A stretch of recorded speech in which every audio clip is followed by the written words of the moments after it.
নমস্কার বন্ধুরা, আপনারা কেমন আছেন? আজকে একটা নতুন ভিডিও নিয়ে চলে আসলাম। আর শুভ সরস্বতী পুজোর প্রীতি শুভেচ্ছা জানাই সবাইকে। আমি কাজের ফাঁকে একটা ভিডিও তুলে নিলাম। যেহেতু আমি রাস্তা দিয়ে যাচ্ছিলাম, একটা কুমোরটুলি সামনে পড়লাম। তো এত সুন্দর শিল্পীদের হাতের কাজ, যেগুলো না দেখলে আপনাদেরও ভালো লাগবে না। তো আপনারা যেটা দেখছেন এটা তো ছোট ঠাকুরের দেখছেন, আমি বড় ঠাকুরেরও আপডেট দেবো খুব শিগগিরই।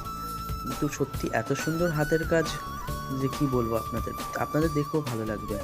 দেখুন, মানে মানুষ যে এত সুন্দর কাজ করতে পারে সেটা এই ঠাকুরগুলোকে বা এই ঠাকুরগুলো বানানো না দেখলে বোঝা যাবে না। তো আপনারা দেখুন, আপনারা দেখতে দেখতে উম, মা সরস্বতীর রূপ দর্শন করুন এবং আনন্দ উপভোগ করুন। ধন্যবাদ। আবার একটা নতুন ভিডিও নিয়ে চলে আসবো।